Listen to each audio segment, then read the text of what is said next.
cuenta, señor secretario. Señor presidente, se han recibido en esta secretaría los siguientes documentos. Un oficio del director nacional del SENAGIOMIN, mediante el cual responde oficio enviado por esta comisión, en el que se solicitaba información relacionada con incidentes suscitados en la faena minera Atacama-Cosán.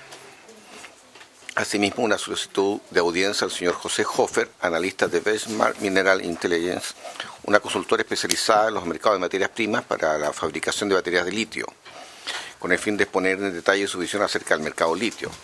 Y por último, una comunicación de la Coordinadora en Defensa de los Glaciares, mediante la cual remite diversos documentos que dicen relación con la indicación presentada por el Ejecutivo al proyecto de ley sobre protección de glaciares.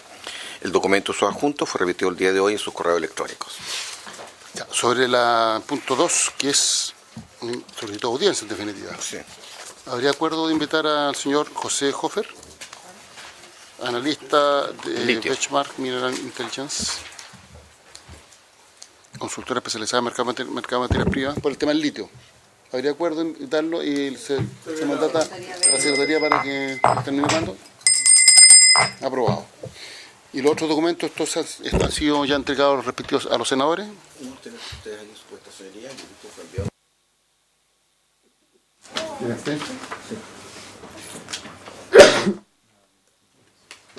No, aquí está en las carpetas. Ambos están en las carpetas. Ambos documentos están en las carpetas.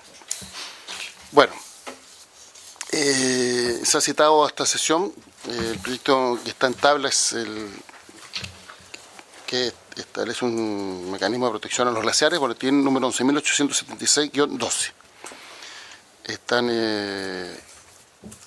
presentes el ministro de Minería, el subsecretario, el abogado asesor Felipe Curia, el jefe de gabinete del ministro, señor Javier Kopman, ¿ah? Con doble O, pero ya, Kopman, el jefe de gabinete del subsecretario, señor Jaime Flores, y la asesora del ministro, señora Carmen Castañaza. ¿Cómo está? Con la cual hemos estado. Y están como representantes del Ministerio de Obras Públicas el director general de Aguas, Oscar Cristi, y de la unidad de glaciología, los señores Alexis Segovia y Jorge Buenante. Bienvenidos. Entonces vamos a partir la sesión con una exposición del ministro para que dé a conocer el contenido de la indicación sustitutiva que se ha presentado por parte del gobierno para este proyecto. Gracias, señor presidente. Saludar a los señores senadores, senadoras. Agradecerle a esta comisión la disposición que ha tenido de formar un equipo técnico para poder estudiar que es un tema que a todos nos preocupa. La senadora Proboste tiene... No, un comentario, no hemos acordado. Lo que acaba de decir el ministro, que hemos acordado. Agradece a esta comisión haber acordado la formación de un equipo técnico, no fue un acuerdo a la comisión. Puede continuar con su intervención, ministro. Presidente, y yo creo que las personas que han participado en ese grupo técnico son personas conocidas de primer nivel, con conocimiento y con trayectoria en el tema de glaciares, que es un tema sensible y que es un tema en donde no hay mucha gente que tenga experiencia. En segundo lugar, decir que la indicación que ha presentado el Ejecutivo se hace sobre la base de ese trabajo que hicieron los técnicos que entiendo están exministros, glaciólogos, profesores de la Universidad de Chile y otras personas más, ¿no? Lo que hemos pretendido en las distintas áreas, en primer lugar en el tema de las definiciones, presidente, es tratar de converger en definiciones que sean más acordes con las definiciones de glaciares que se usan con criterios como el de UNESCO o como el panel internacional de cambio climático, y de proteger, en este caso, todos los glaciares, tanto los descubiertos, los cubiertos y los rocosos. Quiero pedirles que el criterio con que se ha hecho esta indicación es sobre la base de la importancia que tienen los glaciares como reserva de recursos hídricos que contribuyen a la cuenca hidrográfica. Y además de eso, los criterios que se han utilizado se han hecho sobre la base de las consultas y los informes técnicos que tiene la Dirección General de Agua del número de glaciares y de la realidad nacional en esta materia. Yo quisiera pedirles si la exposición que tenemos hecha pudiera intervenir también el señor subsecretario. Tiene la palabra, señor subsecretario. Gracias, presidente. Vamos a analizar, en primer lugar, el rol que cumplió las propuestas del comité técnico que mencionó el ministro, para luego ver cómo entender esas propuestas a la luz de las distintas aproximaciones de política pública que han tenido distintos países en materia de glaciares, para finalmente cómo quedaron recogidas dichas conclusiones en las indicaciones del Ejecutivo. También, en paralelo, vamos a ir analizando el resto de las indicaciones presentadas, en el sentido de que entendemos que, sin perjuicio de que hay diferencias respecto a lo que son las prohibiciones, hay muchos otros temas que hay bastante convergencia, creemos nosotros, con las indicaciones especialmente de la senadora Proboste, especialmente respecto a las definiciones y también respecto a los efectos de la ley. Un análisis de lo que ha ocurrido hasta este momento, ¿no es cierto? Tenemos 5 mociones parlamentarias y un mensaje del Ejecutivo. Efectivamente, como decía la senadora, si bien no hubo un acuerdo de la comisión para generar un comité técnico, sí, como insumo para las indicaciones parlamentarias, ¿no es cierto? De alguna manera se dijo, ok, bueno, que se genere, ¿no es cierto?, un comité técnico que sirva justamente como insumo técnico para la presentación de las indicaciones por parte de los distintos parlamentarios. Y es así que este comité técnico se reunió los días 23, 29 de agosto y 5 de septiembre y estuvo conformado por el ex ministro de Medio Ambiente, Pablo Badenier, por el exdirector de la DGA, Carlos Esteves, por el vicedecano de la Facultad de Ingeniería de la Universidad de Chile, James McPhee, por el presidente de la Comisión de Glaciares del Instituto de Ingenieros de Chile, Jaime Llanes, por asesores de los parlamentarios y también con la presencia de la Dirección General de Agua, especialmente a través del jefe de la Unidad de Glaciología y Nieve de la Dirección General de Aguas. Y los 3 grandes temas que se discutieron en este comité fue 1, el objeto protegido, 2, la estructura de protección y 3, el soporte institucional para esa estructura de protección. Uno de los primeros temas que se analizaron en el comité tiene que ver con el artículo 1 y también con lo que de alguna manera mandata los distintos instrumentos que se incorporen en este proyecto de ley. Y de los temas que se acordaron fue justamente seguir las definiciones de la ley 19.300 incorporadas en el artículo 2 de la ley, especialmente en cuanto a los conceptos de conservar y preservar. Lo que está en cursiva son textos del acuerdo del comité técnico, en que de alguna manera se establece, ¿no es cierto?, lo importante que es justamente recoger estos conceptos que ya vienen de la ley, entendiendo que la ley además es una ley de base general del medio ambiente, por lo tanto no solamente tiene que ver con esa ley específica, sino que también a través de ese catálogo de definiciones que está en el artículo 2 de la ley, como también se regula desde el punto de vista sectorial y aquí específicamente en los temas de agua.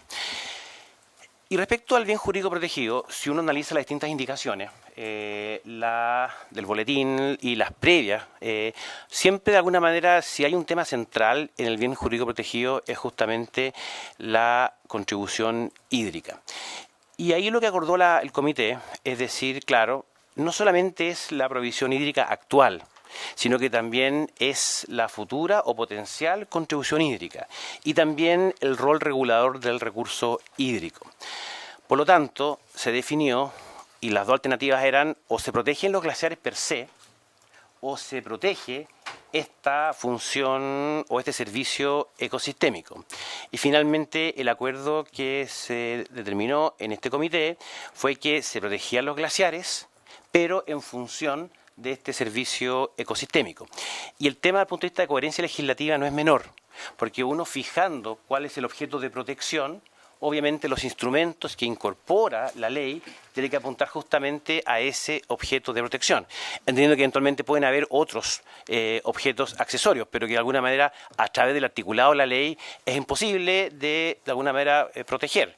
por ejemplo, en temas de, no sé, espiritualidad, ¿no es cierto?, u otros conceptos que quizás a través de otros mecanismos, ella u otro, ¿no es cierto?, puedan de alguna manera protegerse. Por lo tanto, la postura del comité fue centrarse en los temas de contribución hídrica, pero no solamente la actual, sino que también la potencial y futura, y todo lo que significa, ojo, el rol regulador, que tiene que ver con la discusión del entorno, con la discusión del permafrost y con la discusión del entorno periglacial. Respecto a los conceptos de permafrost y ambiente periglacial, hubo bastante acuerdo en el comité técnico de que efectivamente son temáticas que deben ser incorporadas, pero no en una forma sin tener claridad respecto a lo que se está protegiendo a través de esos conceptos. Y ahí más adelante voy a mencionar cómo esto se incorpora en las indicaciones, transformando los conceptos de permafrost y ambiente periglacial bajo la lógica del entorno glacial y la definición de entorno. Y vamos a decir justamente cómo, de alguna manera, a través de un instrumento específico, se protege ese entorno, pero con la finalidad última de proteger al glaciar. Es cómo yo protejo indirectamente al glaciar, protegiendo directamente al entorno. Ahora, si uno analiza lo que fue la indicación sustitutiva del gobierno anterior, el tema más relevante que se discutió en esa discusión fue esta definición de reserva estratégica hídrica respecto a ciertos glaciares, que era una competencia que tenía o se le iba a otorgar a la Dirección General de Agua. Y ahí básicamente era decir, ok, respecto a aquellos glaciares que la DGA dijera, ¿no es cierto?, que son importantes desde el punto de vista hídrico, bueno, se gatillaban una serie de restricciones específicas que tenía que ver con la destrucción del glaciar, con la remoción, etcétera. Y bueno, ha pasado un poquito de tiempo desde esa discusión y lo que se dio en el comité técnico fue una discusión un poco distinta, en el sentido de que, en realidad, más que en el sentido de proteger a los glaciares blancos descubiertos, que tenía una contribución hídrica actual importante y que poco uno podría pensar, ¿no es cierto?, que era la lógica de estos glaciares estratégicos en cuanto a reserva hídrica, el tema evolucionó a entender también que los glaciares cubiertos también tenían un valor muy importante en cuanto a su contribución hídrica. No actual, pero sí potenciar en el tiempo y dosificada en el tiempo. Lo que también el comité técnico relevó, en el sentido de que también ese tipo de glaciares, ¿no es cierto?, merecían una protección tal como se establece la protección para los glaciares descubiertos o blancos. Y ahí está justamente el consenso que se llegó. Porque dice, en esta línea el comité logró arribar a consenso, avanzando hacia una lógica de protección de glaciares, basados en el valor de estos como proveedor y regulador hídrico, en cuanto a sus servicios ecosistémicos. Ninguno, lo pongo en negrita, de los participantes defendió la idea de no legislar. En este orden de ideas se plantean inquietudes acerca de la posibilidad de generar criterios de relevancia en cuanto al aporte hídrico de un glaciar. Ese criterio de relevancia era justamente lo que se quería hacer con la indicación sustitutiva del gobierno anterior. O sea, la DGA, usted DGA diga cuándo es relevante o no relevante este glaciar. Pero lo que se acordó en el comité es que esto parece bastante complejo. Así como se discutió sobre la conveniencia de diferenciar entre glaciares descubiertos y cubiertos. Y es por eso que si ustedes fijan en las indicaciones que presentó el Ejecutivo, hay una sola definición de glaciar, que incluye tanto a los descubiertos como a los cubiertos. Y si uno se va al inventario, y ahí me corrige Oscar si estoy mal, esa diferenciación en el inventario no existe entre descubiertos y cubiertos, porque a ambos se le asigna un valor per se. ¿Ya? Sí hay una diferencia respecto a los glaciares rocosos. ¿Por qué? Porque los segundos, o sea, los cubiertos, puede que tengan un importante rol en la cuenca respectiva por el aporte hídrico que estos dan en el tiempo y dosificado. Otro tema que se habló es justamente el contexto dinámico de lo que significa el tratamiento de los glaciares, en la lógica de cuál es el resorte de una ley versus cuál es el resorte de un servicio público como la Dirección General de Agua, en cuanto a un tema que efectivamente es cambiante, es dinámico, se va modificando especialmente por los efectos del cambio climático, y que tanta flexibilidad se puede dar a este servicio público respecto, especialmente a nivel de inventario, para justamente ir generando, como consecuencia del inventario, protecciones establecidas en la ley. Y es así que este comité técnico acordó proponer la siguiente estructura de protección. En primer lugar, una prohibición general de desarrollar proyectos o actividades económicas que puedan afectar glaciares en parques nacionales. Esto efectivamente es un aumento del estándar actual, porque actualmente, y de acuerdo a la jurisprudencia y la ley, en la medida que no se afecte el objeto de protección establecido en la declaratoria del Parque Nacional, de acuerdo a CIA, artículo 10, letra P, ¿no es cierto?, bueno, tienen que ingresar al sistema de evaluación de impacto ambiental. Aquí eso evidentemente se supera y en el caso de los parques nacionales, ¿no es cierto?, no se permiten esta actividad económica en la medida que afecten glaciares en parques nacionales. Entonces, ese es el primer grado de protección mayor. El segundo grado de protección tiene que ver, y esto también recogiendo a lo que era el efecto de los glaciares declarados como estratégicos en la indicación sustitutiva del gobierno anterior. Está la prohibición general respecto a parques nacionales y una prohibición específica respecto a ciertas acciones que se prohíben respecto no solamente a los glaciares descubiertos, sino que también respecto a los glaciares cubiertos. Y tiene que ver con la remoción, con el traslado y también con la utilización de los glaciares como depósito de descarte para escombros. Sin perjuicio de eso, también se requiere un permiso ambiental sectorial específico de la Dirección General de Agua que apunta justamente al bien jurídico protegido, que es la contribución hídrica.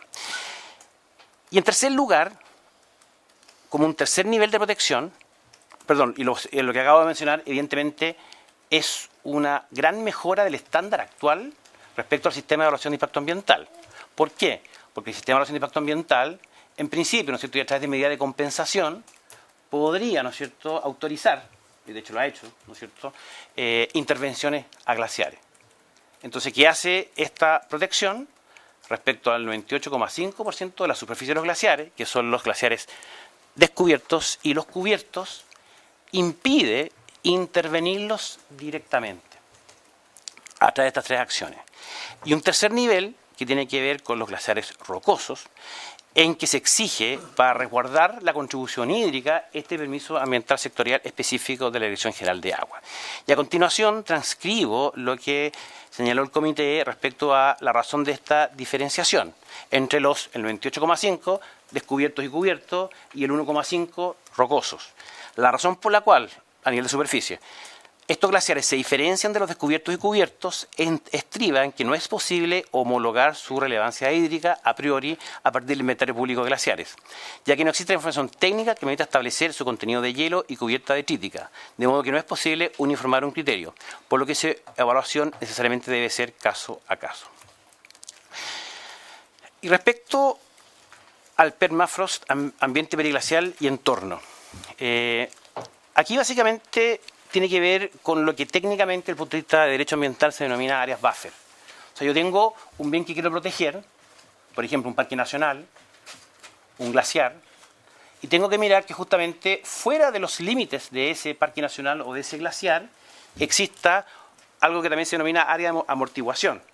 O sea, algo que si yo afecto a esa área de amortiguación, si yo afecto a esa área buffer, indirectamente podría estar afectando a ese parque nacional o a ese glaciar. Y ahí básicamente se analizó en la discusión dos posibles criterios. Un criterio establecido como una distancia objetiva o un segundo criterio que es analizar fija, ¿no es cierto?, que es analizar técnicamente y en relación a un caso específico, que son los impactos puntuales de un proyecto con sus características especiales, cuál indirectamente podría ser el impacto de ese proyecto en esa área de amortiguación o buffer respecto a lo que se quiere proteger, que es el glaciar y su contribución hídrica. Porque el primer criterio nos puede llevar a ciertos absurdos de que quizás un proyecto que esté ubicado más allá de la distancia que esté fijada en la ley, por circunstancias geográficas o las características propias del proyecto, pueda efectivamente afectar el glaciar indirectamente a través de sus efectos en esta área buffer. Por lo tanto, técnicamente, y después lo voy a señalar en la indicación, y esto ya es una propuesta del Ejecutivo, ¿no es cierto?, porque básicamente lo que hizo el comité fue a decir que hay dos opciones, fue más bien hacer el análisis técnico del CIA, pero subiendo el estándar en cuanto a lo que significa impactos significativos en relación a ese entorno, área buffer o área de amortiguación, utilizando estos efectos literal D del artículo 11 de la ley 19.300. Entonces, y pasemos ahora a las indicaciones. Y aquí esta lámina es bien importante porque yo entenderé en una sola lámina la aproximación de política pública a esta discusión. Básicamente nosotros redactamos las indicaciones en base a las conclusiones del comité técnico y también en base, y esto gracias a las intervenciones del exministro Pablo Badenier y del ex DGA Carlos Esteves, de lo que fue la discusión de la indicación sustitutiva del gobierno anterior. Y básicamente tenemos dos aproximaciones de política pública frente a la protección de glaciares. Y una derivada, que es un modelo híbrido que toma ambos elementos. Una primera aproximación apunta a la protección de glaciares, y que es el mecanismo que utiliza, por ejemplo, la ley argentina de la protección de glaciares y el boletín que estamos analizando, a través de espacios protegidos. O sea, yo lo que protejo básicamente es un espacio determinado geográficamente, sea a través de un inventario, de una declaratoria, un parque nacional, etcétera. Y evidentemente, claro, eso se genera a través de un mecanismo de prohibición. O sea, en ese espacio se prohíben determinadas actividades económicas. Una segunda aproximación de política pública es a través de instrumentos de gestión ambiental que mejoren el estándar actual, por ejemplo, ¿no es cierto?, pero que apunten al bien jurídico protegido. O sea, si el bien jurídico protegido es contribución hídrica, bueno, ¿cómo hacer justamente para que esa contribución hídrica, que es lo que yo busco proteger, no se vea menoscabado? Y un tercer modelo, que es más bien un modelo híbrido, o sea, que toma elementos de la lógica de los espacios protegidos, pero también toma elementos de los instrumentos de gestión ambiental, mejorados. Y eso es justamente lo que se propone en las indicaciones del Ejecutivo. Y que es también el modelo canadiense. El modelo canadiense, ellos han generado parques nacionales glaciares específicos, que es la lógica del espacio protegido. De hecho, hay uno justamente entre Montana y Canadá, ¿no es cierto?, y han generado ese mecanismo. Pero también, y para el resto de los lugares que no son esas áreas protegidas, se establecen los instrumentos propios de evaluación ambiental de proyectos caso a caso. Ahora, ¿cuáles son los principales problemas desde la perspectiva de esta aproximación a la protección de glaciares a través de espacios protegidos? Que efectivamente, para hacer esa protección, se requiere determinar cuál es ese espacio protegido. No puede haber ambigüedad respecto a la determinación de ese espacio protegido. Y claro, ahí justamente, y respecto al boletín presentado, se nos genera un problema respecto especialmente al entorno periglacial, y respecto, que no está definido, y respecto también al permafrost. Bueno, ¿qué es exactamente el lugar que se está protegiendo? Si esa es la técnica legislativa que se está utilizando, que es la del espacio protegido. También el dinamismo. O sea, si los glaciares están cambiando, se están derritiendo por efecto del cambio climático, bueno, el espacio protegido queda o sigue siendo espacio protegido, sin perjuicio de lo que ocurra con el glaciar. Obviamente ese dinamismo, ¿cierto?, es mucho más propio de los instrumentos de gestión ambiental que puede ir analizando en el tiempo y actualizándose, como por ejemplo puede ser un inventario de glaciares, ¿no es cierto?, lo que pasa con los glaciares y su nivel de protección. Y también se nos genera un problema del espacio protegido respecto al área buffer. Evidentemente en el boletín, la idea del área buffer se trata a través de las definiciones de permafrost y de entorno periglacial.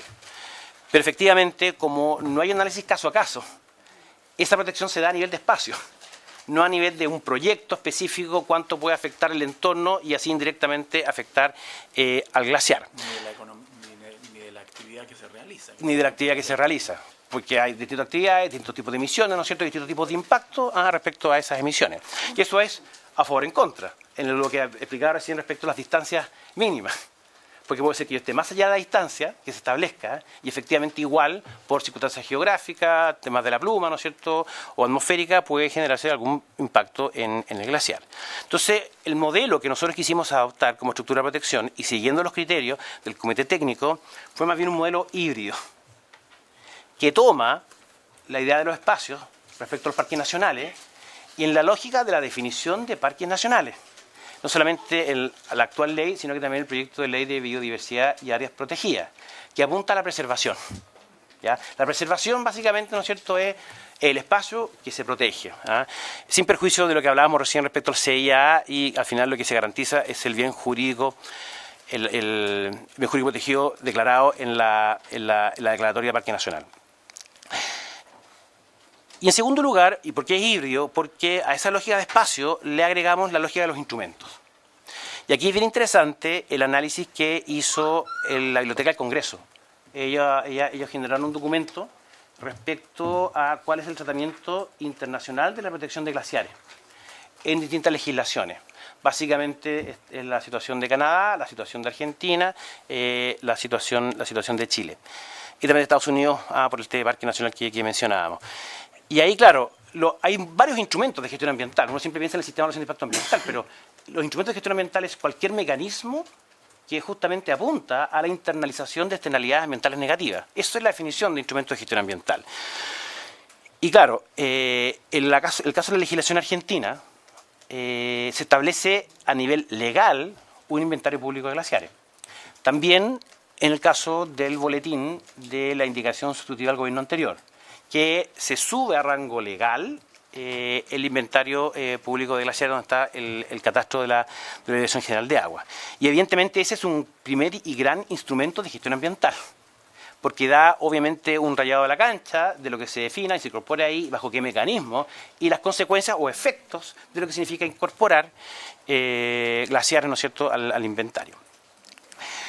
En segundo lugar, un sistema de evaluación de impacto ambiental fortalecido. ¿Y por qué digo fortalecido?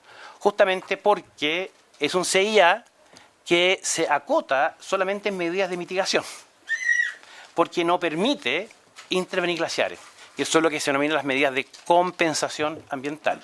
Que una medida de compensación, cuando yo tengo un efecto negativo, en vez de mitigar ese efecto negativo, yo lo reemplazo por un efecto positivo. Y que de acuerdo a la ley y al reglamento del CIA, tiene que ser equivalente el efecto positivo respecto al efecto negativo. El caso más típico, si hay una corta de árboles, ¿no es cierto?, en vez de plantar árboles en el mismo lugar, yo planto árboles en un lugar distinto. Eso, claro, es una medida de compensación ambiental desde el punto de vista de nuestra legislación. Entonces, justamente este CIA, fortalecido, mejorado, apunta a, respecto a estas tres acciones, remoción, traslado y depósito de escombros, descarte, bueno, prohibirlas para efecto del sistema de evaluación de impacto ambiental. No hay excepciones para ninguna de las tres. El tercer instrumento de gestión ambiental es el tratamiento de lo que ya he explicado de las áreas buffer. O sea, subir el estándar actual, que está indirectamente contemplado en el literal D del artículo 11 de la Ley 10.300, pero con una redacción que es bastante liviana, por así decirlo, porque habla de susceptibilidad a la afectación.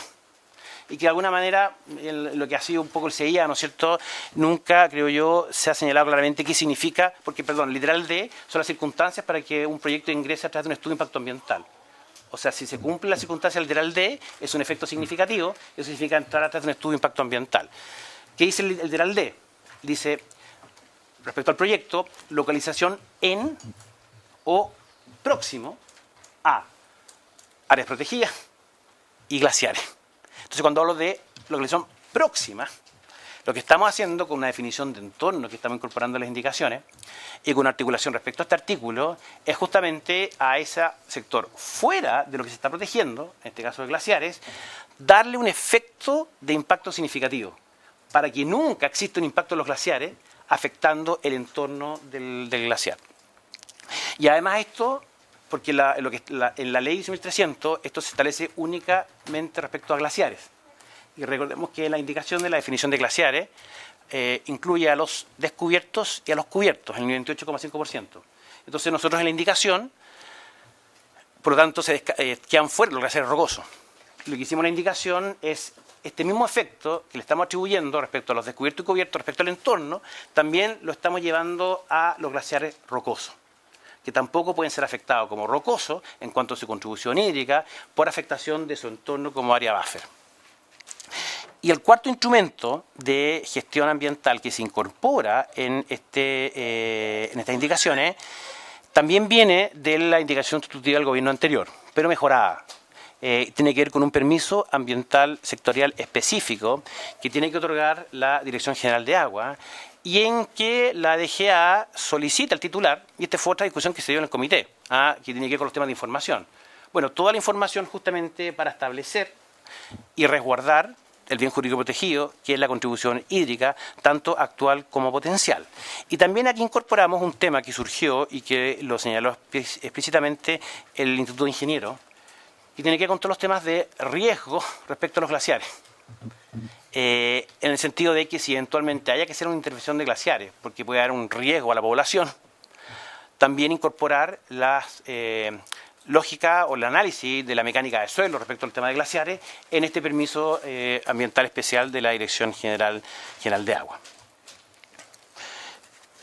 Entonces, esta lámina acá es bien importante porque es una especie como de resumen desde el punto de vista de las políticas públicas, del contenido y la aproximación de las indicaciones y también de dónde vienen, ¿no es cierto?, estas propuestas y en este modelo híbrido que estamos presentando. ¿Quieres volver al anterior? ¿Puedes sacar la foto? Ahí está.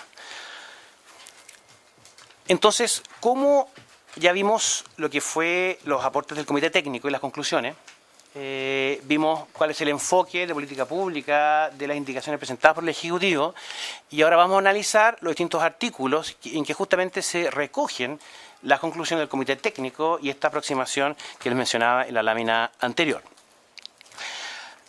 Artículo primero, establecemos, ¿no es cierto?, la razón por la cual se establece esta ley. Y este artículo, que muchas veces uno puede decir en muchos proyectos de ley que no es tan importante cuando sale el objeto, es un medio genérico, en este caso puntual es bien relevante, porque obviamente todos los mecanismos que estén establecidos en la ley tienen que apuntar al cumplimiento de este bien jurídico protegido. Y apunta justamente, ¿no es cierto?, a entender la importancia de la protección de los glaciares per se en el territorio nacional, con el propósito de conservar sus servicios ecosistémicos en cuanto a reservas de recursos hídricos. En el artículo segundo se establecen las definiciones. Ahí quizá le paso la palabra a Óscar para que nos cuente un poquito, porque esto fue un tema que se trató con un aporte muy importante desde la Dirección General de Agua. Y evidentemente hay una serie de conceptos que vienen de la literatura internacional. Está el informe del panel de cambio climático, están los temas de la UNESCO y de la IPA, pero que también tienen una connotación operativa también del punto de vista de la Dirección General de Agua. O sea, son dos grandes elementos científicos de la literatura internacional, pero también cómo operativizar esas definiciones, ¿no es cierto?, para efectos del trabajo que lleva adelante la Dirección General de Agua.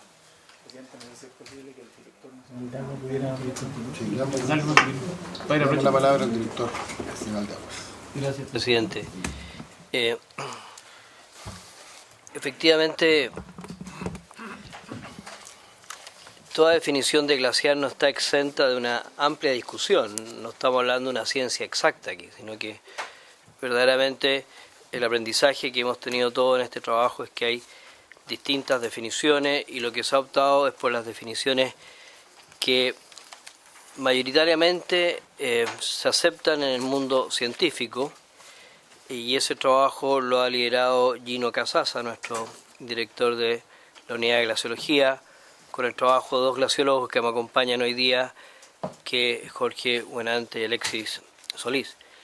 Y entonces aquí básicamente se hace un primer planteamiento de que un glaciar es una masa de hielo, como bien dice aquí, con una serie de características. Una de ellas es que lo hemos podido observar al menos durante 15 años, para distinguirlo de lo que puede ser un mero acumulación de nieve en un momento del tiempo como consecuencia del clima. Y luego se distingue en ese glaciar entre cubierto y descubierto en función de la cobertura detrítica que ese glaciar tenga.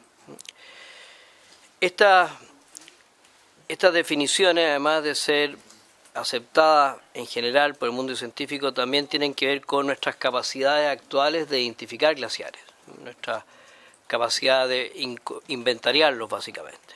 El inventario de glaciares nosotros lo hacemos en base a imágenes satelitales también a algunas visitas en terreno, y de esa manera nosotros hemos podido llegar a inventariar 24.000 glaciares. Desde ese inventario data del año 2014, fue publicado en 2014, pero con imágenes del 2002. Hoy estamos terminando un nuevo inventario que vamos a publicar a fin de año con imágenes actualizadas del 2016 al 2019. Y es importante dar algunos números que pueden ilustrar la dinámica de los glaciares y la importancia del inventario, mantenerlo actualizado. Esta información que aún no publicamos, pero una de las cosas que estamos encontrando, por ejemplo, es que al comparar un inventario con otro, más de 200 glaciares han dejado de existir. Glaciares que en el 2014, en el 2002 sí teníamos imágenes. Al revisar esas imágenes ya no encontramos masas de hielo. Donde no hay actividad del ser humano. Donde no hay actividad, la mayor parte. Es básicamente eso.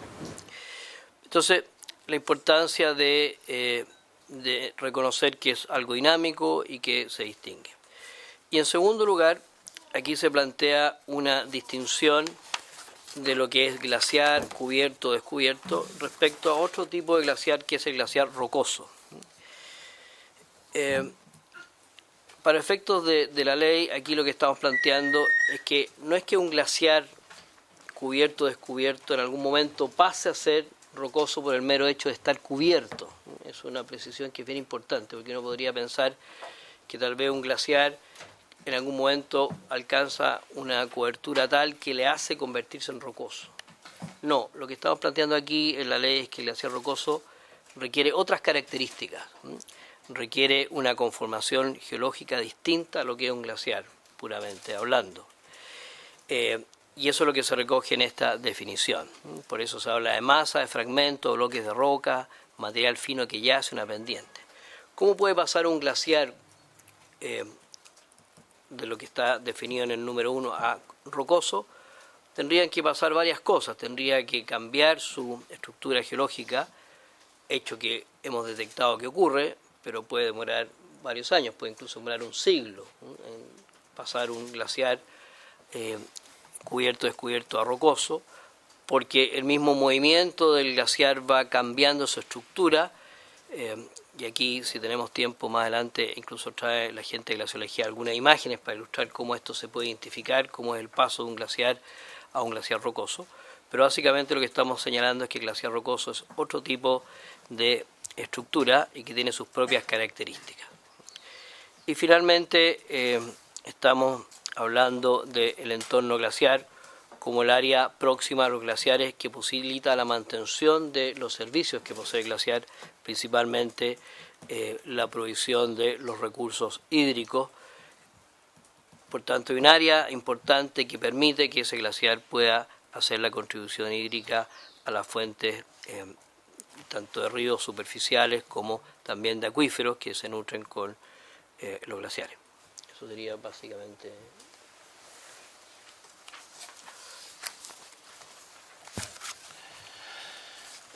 Entonces, como después del objeto y de las definiciones, y de forma bastante consecuencial, bueno, comienzan a aparecer en las indicaciones los distintos instrumentos de gestión ambiental. Y aquí también es bien importante decir que, claro, el inventario público de glaciares, bueno, se mejora porque es subirlo a un rango legal.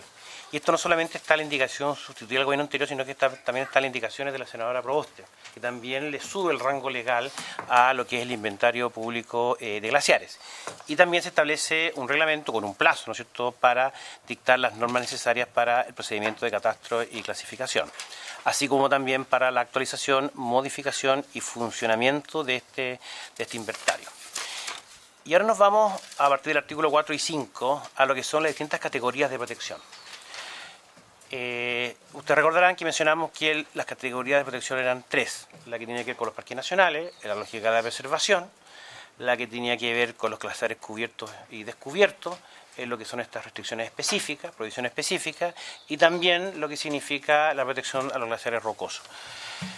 En el caso de los parques nacionales, ¿no es cierto?, y subiendo el estándar actual de la ley, existe esta prohibición absoluta, ¿no es cierto?, de proyectos que puedan afectar glaciares en reservas de regiones vírgenes, que lo pusimos porque está en el SNASP, ¿no es cierto?, pero no hay ninguna en Chile, y parques nacionales. Esto permite, aquí pensemos que puede ser cualquier glaciar que esté en un parque nacional, a una cobertura a nivel de superficie de glaciares del 83,66% de la superficie de los glaciares. La segunda categoría de protección, que ya está en el artículo 5º, tiene que ver justamente con, además de la protección que se da a todos los glaciares a través de los parques nacionales, una prohibición de intervenir glaciares, tanto cubiertos como descubiertos, en cuanto a su remoción, traslado y cubrimiento con material de desmonte y o escombros.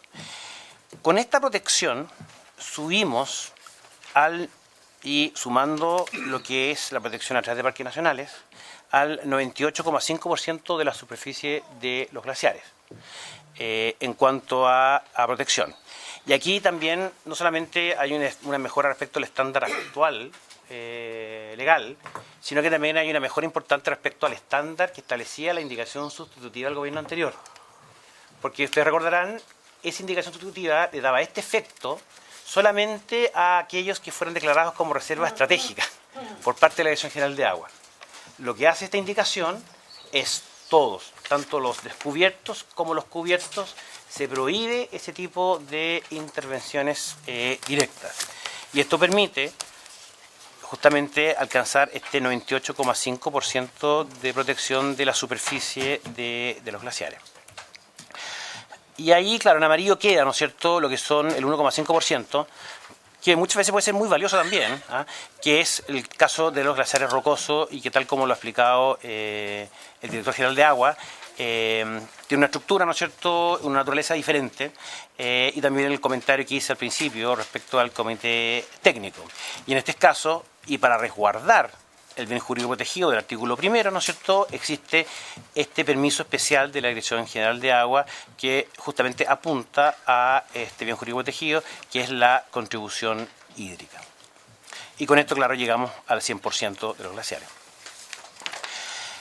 Y respecto a este permiso ambiental sectorial, este requisito, que ya también es un instrumento propio de gestión ambiental e hídrico, están una suerte como de sistematización de la labor que la DGA hace en lo que es la evaluación ambiental, pero con algunas novedades. ¿Por qué? Porque se incorpora los temas de estabilidad mecánica, por los temas que nos mencionó el ingeniero en el comité técnico, en cuanto a estabilidad mecánica, y también todo lo que significa poder hacer un muy buen análisis para que ese bien jurídico protegido no se vea menoscabado. En cuanto a la descripción de la obra de actividad, la ubicación, identificación y las características del glaciar, el análisis técnico del efecto esperado en el glaciar, la estimación de los caudales aportados y la descripción de las medidas. Y también es interesante que se agrega un mecanismo que utiliza la DGA, pero que entiendo, director, hasta el momento no se había utilizado en estos casos. Que son los planes de alerta temprana. Que son los planes de alerta temprano. Que de alguna manera es frente a distintos escenarios y dado el tema dinámico que tienen los glaciares producto del cambio climático, frente a, y ya habiendo una evaluación ambiental, si hay cambios respecto a ese glaciar, pueden aumentarse las medidas que tienen establecidos respecto a distintos escenarios que tienen establecidos en estos planes de alerta temprana.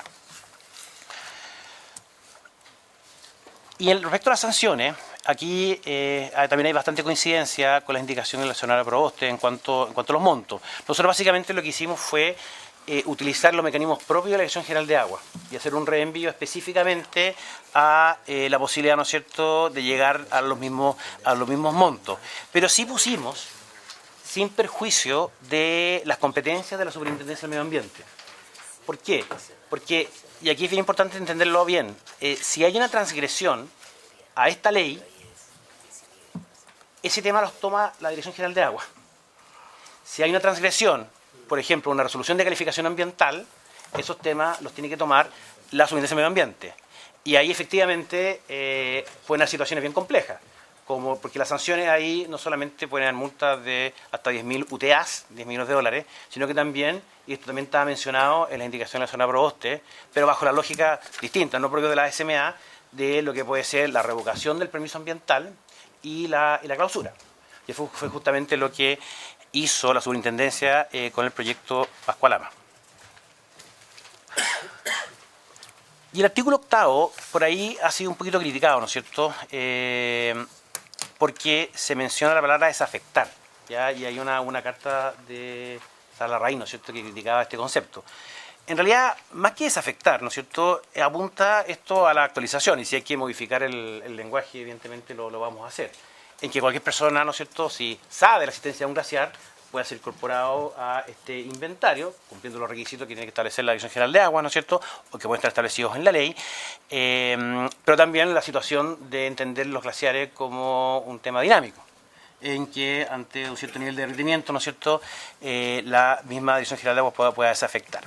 Y aquí, presidente, se produce una cuestión que es bien de discusión de política pública, y yo creo que es interesante de relevar. Porque acá, respecto a lo que uno ponga en la ley y las definiciones de la ley versus el actuar de la autoridad administrativa, puede haber un espacio. De hecho, uno de los temas que siempre ha criticado el senador Girardi respecto a este tipo de proyectos, apunta justamente a, claro, al final, a nivel administrativo, ¿no es cierto?, se pueden tomar decisiones, ¿no es cierto?, de cualquier índole que pueden afectar el bien jurídico protegido, etcétera. Entonces, claro, pero también, si uno lleva toda la definición legal, de alguna manera como que hace una suerte de congelamiento, de cuestiones que son dinámicas y que van cambiando, ¿no es cierto?, que son caso a caso, proyectos, etcétera. Entonces, ¿cómo de alguna manera lograr una cuestión intermedia? En que de alguna manera como que se le fije un buen marco a la Dirección General de Agua para esas decisiones administrativas. Y eso evidentemente pasa por incorporar ese marco dentro de la ley. Pero evidentemente si uno apunta, ¿no es cierto?, a una suerte de desafectación de glaciares vía legal, siguiendo la lógica de la Convención de Washington, claro, desde el punto de vista administrativo es súper complejo, porque significa, obviamente, en el fondo casi imposible, ¿no es cierto?, lograr una desafectación, aunque en la práctica, ¿no es cierto?, ese glaciar ya se haya derretido, ya no exista. Y hay otro tema, y que tiene que ver con la discusión respecto a los temas de retroactividad.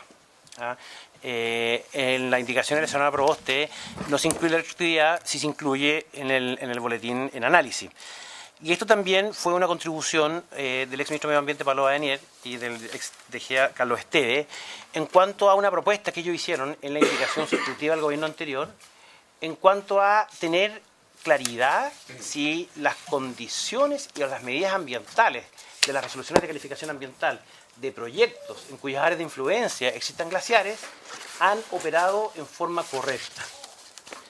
Y que se estableció en esa indicación, y que nosotros también recogimos en la indicación del Ejecutivo, es que se le exige a la Superintendencia de Medio Ambiente que haga ese análisis de los planes de seguimiento de los proyectos que tengan en su área de influencia glaciares. En cuanto a que si efectivamente las variables ambientales, por ejemplo, en términos de contribución hídrica, han variado respecto a lo que originalmente se modeló, que la misma superintendencia, a través de las comisiones de evaluación, y utilizando el artículo 25 quinques de la ley 18.300, puedan revisar esa resolución de calificación ambiental y agregar medidas adicionales a las establecidas en la resolución de calificación ambiental original. Entonces, esto también va a permitir, por así decirlo, actualizar toda la evaluación ambiental respecto a glaciares de permisos ya otorgados. Y esta ya es la última lámina, y aquí con el ministro estuvimos analizando en la mañana, y luego de revisar las distintas indicaciones, bueno, que efectivamente, y sin perjuicio de que, claro, en el boletín en análisis y en las indicaciones de la senadora Proboste, de alguna manera hay aproximaciones de política pública distintas respecto a los temas de prohibiciones, espacio versus espacio, modelo híbrido, más instrumentos de gestión ambiental, pero sí hay posibles convergencias. El bien jurídico protegido. Hay bastante claridad, ¿no es cierto?, que el bien jurídico protegido principal, y respecto al cual se generan efectos en la ley, es la contribución hídrica tanto actual como potencial. Uno puede eventualmente agregar otros bienes jurídicos protegidos, pero son accesorios a lo principal. Y también el problema, en el fondo, es que no van a existir instrumentos desde la lógica de la GA, que apunta justamente a la contribución hídrica, para hacerse cargo de otros bienes jurídicos protegidos. En cuanto a las definiciones, claro, las del boletín en análisis básicamente son transcripciones de las definiciones de la ley argentina. pero la senadora Proboste, las definiciones que ella incorporó son bastante técnicas y bastante mejores que las establecidas en la moción en análisis. Sin perjuicio de eso, nosotros, el análisis nuestro fue, muchos de los elementos están repetidos, pero justamente nosotros quisimos darle una simplificación, una sola definición de glaciar, cubierto-descubierto y luego rocoso, y al mismo tiempo también darle una bajada operativa para la EGA y en virtud de su inventario público glaciar. Pero ahí evidentemente también hay convergencia y también convergencia con las indicaciones presentadas por los senadores Sandoval y Provenza. Luego también, y aunque suene bien increíble, porque como que esto ha sido como el gran tema polémico de esta moción, yo creo que también puede haber una convergencia entre todo el tema del análisis del permafrost, del ambiente periglacial, y lo que nosotros estamos proponiendo como entorno glacial. ¿Por qué? Porque al final son tres mecanismos que apuntan a algo muy parecido, que básicamente es cómo no afectar indirectamente a los glaciares, afectando a su entorno. Y claro, al final, ¿qué es lo que hay detrás, ¿no es cierto?, del ambiente periglacial? Bueno, hay una lógica de entorno, que a través de ciertas condiciones permite, ¿no es cierto?, que ese glaciar, ¿no es cierto?, permanezca en mejores condiciones. Pero claro, ahí no se nos genera un problema si la aproximación al permafrost o al ambiente periglacial es a través de los espacios protegidos, más que de los instrumentos de gestión. Y un poco la postura nuestra es más bien a través de los instrumentos de gestión, en que el análisis tiene que ser caso a caso, abandonando una tesis que siempre se había dicho, ¿no es cierto?, que casi por un tema casi como de certidumbre jurídica, era mejor establecer una distancia. Y ahí un poco el aporte del comité técnico fue justamente, sabe que hay dos posiciones, pero una de las posiciones es justamente hacer un análisis técnico caso a caso para que no exista esa afectación a través de esa área buffer o de amortiguamiento. Yo creo, presidente, que esa es una explicación que por lo menos en mi caso me terminó convenciendo. Yo creo que fijar distancia o fijar hechos que en la práctica no producen la defensa de los glaciares pueden ser a lo mejor llamativas desde el punto de vista de quien las ve, pero lo que nosotros queremos es proteger de verdad los glaciares, y eso significa, más que poner una distancia, establecer parámetros que se refieran justamente al resultado de la actividad que se haga. Puede haber una actividad que esté más cerca y que no le produzca daño al glaciar, y puede haber una que esté mucho más lejos, saltándose una disposición legal que establezca un área buffer determinada, pero que le produzca más daño al glaciar. Y por eso creemos que en la indicación tomamos esa posición, que es además producto de un planteamiento del Instituto de Ingenieros.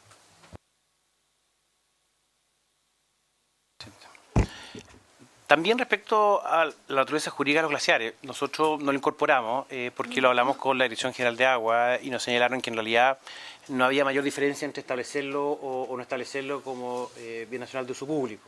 ¿Ya? Claro, exactamente. Ahora, al fondo, efectivamente, eso ya está en las otras indicaciones, ¿no es cierto? Y no hay ningún problema en poder incorporarlo. También respecto a la vigencia y el ámbito de aplicación, claro, nosotros en el objeto de protección hablamos de la territorialidad nacional, que cual es como evidente respecto a las leyes, que está en algunas de las otras indicaciones. Y también respecto a la vigencia, también hay coincidencia entre el Ejecutivo y la senadora Proboste de entender este proyecto de ley hacia futuro, no en forma retroactiva, sin perjuicio del mecanismo que establecimos, utilizando el artículo 25 quinque, para hacer una revisión de lo ya aprobado ambientalmente, si han variado las variables ambientales de acuerdo a lo que se pensó que iba a ser esa variación o no, e incorporar medidas adicionales a través de la revisión de las resoluciones de calificación ambiental, aumentando la exigencia de esos proyectos. Y también lo que mencionaba respecto a las sanciones. Y también, perdón, se me había olvidado, respecto al inventario del catastro de la DGA, también hay una coincidencia entre las indicaciones del Ejecutivo y de la senadora Proboste. Eso sería, presidente. Agradecemos la presentación del ministro y los demás representantes del Ejecutivo y le damos la palabra a los senadores sobre este punto. Senador García Huidobro. Muchas gracias, presidente. Creo que valorar el esfuerzo que se ha hecho no solamente por parte del Ejecutivo, sino también por esta comisión, nuestros asesores y también todos quienes colaboraron en la experiencia que tienen, fundamentalmente en la parte técnica y de gobierno, porque creo que este es un proyecto que tiene que aunar voluntades más que separarnos. En segundo lugar, yo quisiera hacer algunas consultas. A mí me ha correspondido, estuve hace pocos días atrás acompañando al presidente de la República y algunos senadores nuestros, senadoras y senadores nuestros, en la cumbre, la precumbre del cambio climático que vamos a tener en la COP25. Y sin duda estuvimos en dos áreas escuchando a personas realmente muy interesantes. Uno es respecto al cambio climático y lo otro respecto al tema de la protección de los océanos. Yo sé que no va directamente a esto, pero sin duda esto es una preocupación que hoy día tenemos todos quienes habitamos en este planeta y que en definitiva tiene que ser la legislación de cada uno de nuestros países justamente proteger de la mejor forma lo que es la posibilidad de vida a futuro. Yo quisiera preguntarle, a mí me impactó lo que está hablando nuestro director general de Agua respecto a la diferencia de los 200 glaciales que han desaparecido del último inventario a la fecha. 200 que ya no existe, es decir...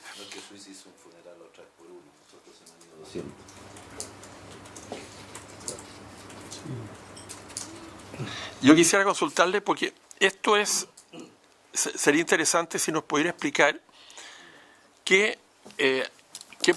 porque una cosa es los que han desaparecido y los otros que han en proceso de desaparición y por lo tanto nos gustaría que nos pudiera informar un poco más de lo que va a transparentar a corto plazo. ¿Y cuál es la situación un poco que estamos viviendo respecto de la necesidad de preservarlos, pero también de ver de qué manera, respecto al cambio climático y el aumento de temperatura en nuestro país y en el mundo, esto está arriesgando ciertas zonas en que la requeremos para agua potable, para riego, para actividades que son fundamentales para el desarrollo del país? Me gustaría si nos pudiera ahondar un poco en eso. Gracias, presidente.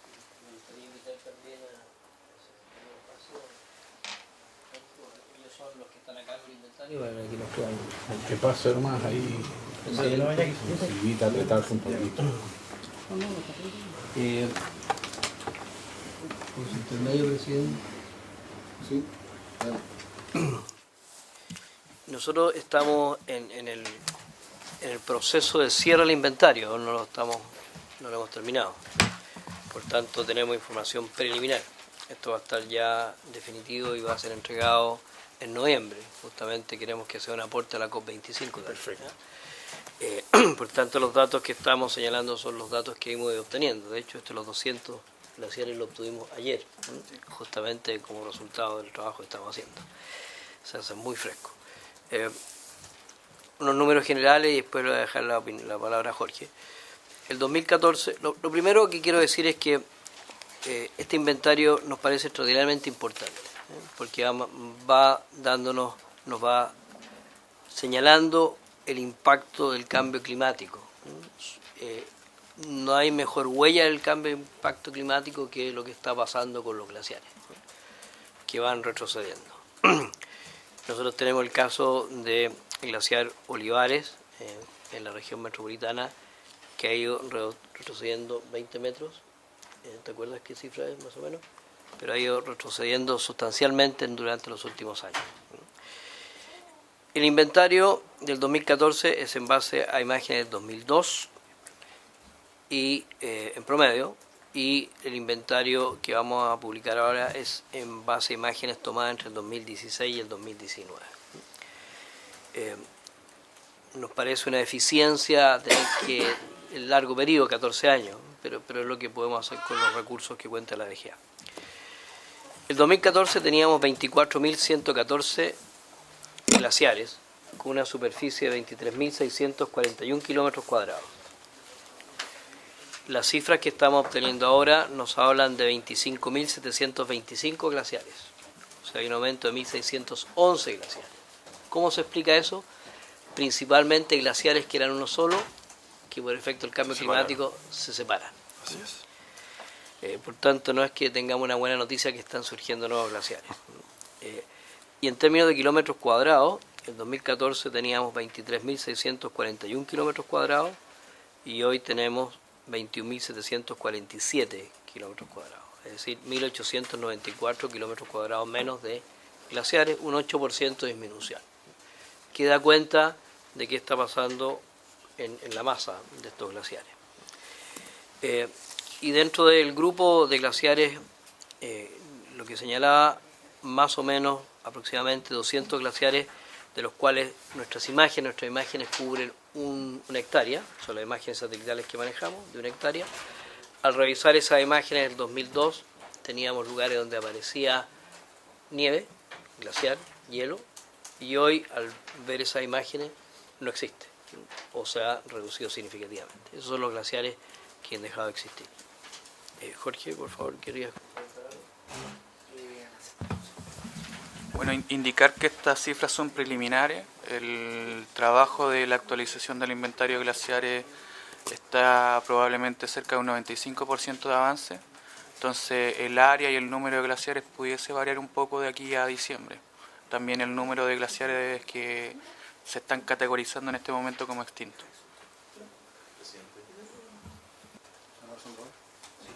Solamente alguna precisión. A mí me parece sin duda un avance respecto de temas conceptuales, ¿no es cierto?, de las áreas que estamos hablando, el reconocimiento, definiciones respecto de lo que son los glaciares propiamente tal, los glaciares blancos, los glaciares cubiertos, ¿verdad?, respecto de los glaciares rocosos.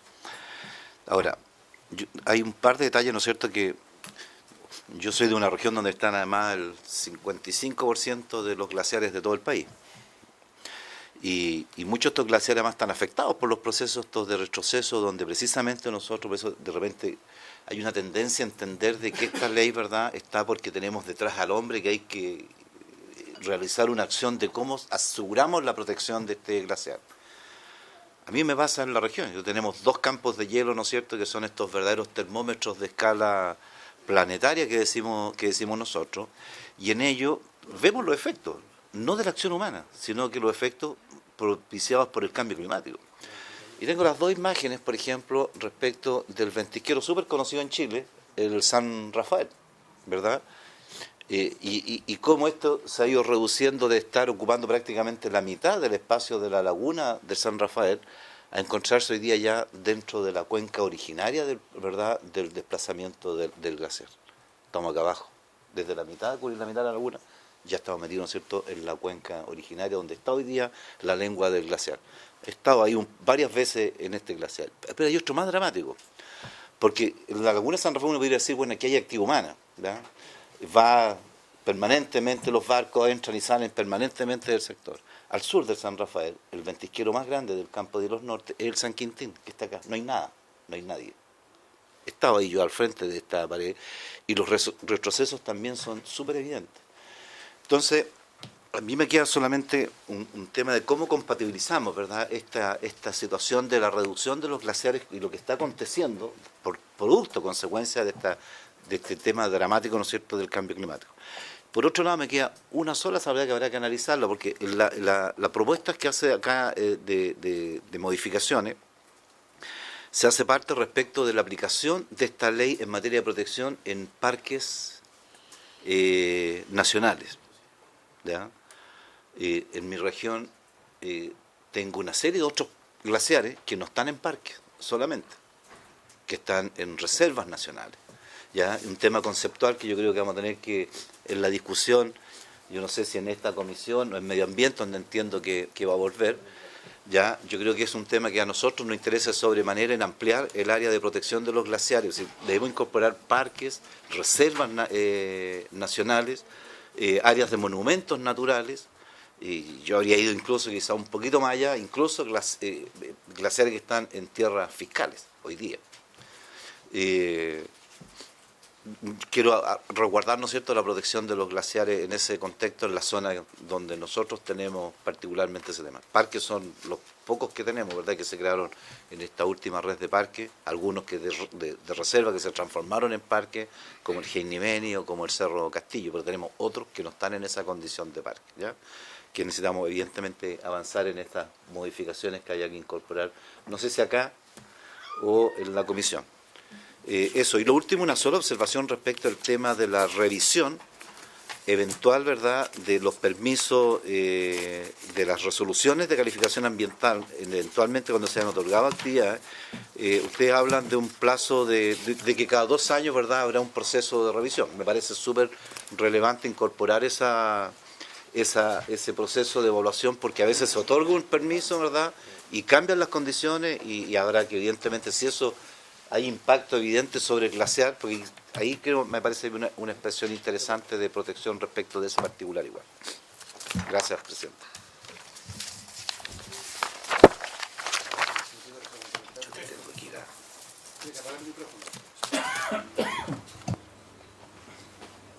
Ahí está. Gracias, presidente. Por su intermedio. Claro, le hace que la definición de parques nacionales, ¿no es cierto?, apunta a preservación, que es como la consecuencia que le estamos dando desde el punto de vista de las indicaciones. Si llevamos esto a las reservas nacionales, que claro, que efectivamente se puede hacer, se produce un cambio respecto a la naturaleza propia de las reservas nacionales. Entonces ahí quizá hay un tema que había que redactar en forma distinta o mejorar para hacernos cargo de esa situación. Pero es un poquito el correlato entre preservación y parques nacionales y la otra categoría. Y esto va muy en la línea de la discusión de las categorías que están establecidas en el proyecto de ley del Servicio de Biodiversidad y Áreas Protegidas. Perdón, presidente, sobre ese particular, yo le pediría, ¿no es cierto? Perdón, presidente.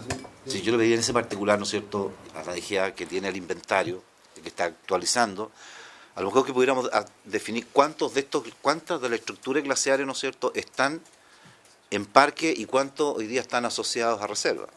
Porque tampoco me parece lógico, ¿no es cierto?, realizar una actividad, no sé, yo mejor preferiría tener la información para ver hasta dónde llega el impacto eventual de esa modificación. Una pequeña respuesta, presidente, por su intermedio. Claro, pero ojo que respecto a los cubiertos y descubiertos sigue efectivamente. Ya, o sea, no hay que perderlo de vista. Efectivamente, así es. Así es. Bien. No, para aclarar el punto, lo que yo entendí que en las definiciones originales se hablaba de los parques y reservas, pero acá se habla de territorio nacional. Eso significa que estamos hablando de parques, reservas y estos otros que manifestaba el senador Sandoval.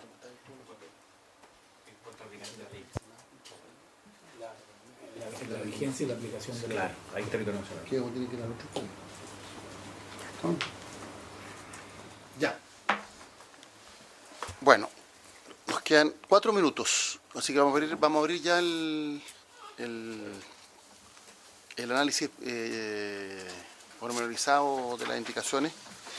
El gobierno presentó una indicación sustitutiva, entonces lo primero que tenemos que resolver, o lo que deberíamos resolver al menos hoy día, es si esta indicación se va a votar como un paquete o se va a votar artículo por artículo, para poder incorporar las indicaciones que presentaron los demás senadores. Sobre esto, ministro, usted...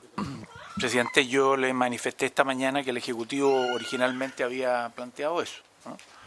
Pero entiendo que hay una voluntad de hacer un análisis de todos los temas y por supuesto el Ejecutivo lo que quiere es tomar en cuenta todas las indicaciones que se han presentado y por lo tanto lo que le proponemos es lo siguiente, en virtud de que ya queda poco tiempo en la comisión, podemos trabajar en, no sé si ustedes cuando tienen sesión de nuevo, para ver en qué temas, presidente, tenemos unidad de criterio en la indicación del Ejecutivo con las indicaciones presentadas y esas darlas por aprobadas. Y en el resto, buscar en este tiempo que queda algún tipo de acuerdo para, con el objeto de lograr el objetivo final de la protección de los glaciares, permitir que algunas de ellas también, si es que son de iniciativa exclusiva, las podamos nosotros patrocinar y eventualmente también apoyar. Y el resto, bueno, se zanjará por la votación de la comisión. Habría acuerdo, porque yo tengo que recabar la unanimidad de la comisión, que la indicación del Ejecutivo no se vote como un todo, sino que se vote artículo por artículo. ¿Habría unanimidad en la comisión para votarlo de esa manera? Sí. Muy bien. Se aprueba. Y entonces, lo único, porque nosotros tenemos un mandato que es bastante acotado, que lo hemos ido prorrogando, porque es permanentemente, porque este proyecto tiene que volver a la Comisión de Medio Ambiente. Entonces, no se puede seguir dilatando el que entremos al análisis de las indicaciones en particular. Eso significa que nosotros deberíamos tener una sesión el próximo miércoles en donde ya deberíamos empezar a votar el articulado, independientemente de los esfuerzos que se hagan para arribar en donde no hay acuerdo, para arribar a una redacción compartida, y si no hay acuerdo, bueno, finalmente se tendrá que votar. Y podríamos incluso en la próxima sesión partir despachando aquello en que hay indicaciones que coinciden tanto de los parlamentarios como en el Ejecutivo o con el texto que se ha aprobado en general. Entonces, con ese acuerdo, quedamos convocados para el próximo miércoles. Muy bien. ¿Ya? Habiéndose cumplido el objeto de la sesión, se levanta.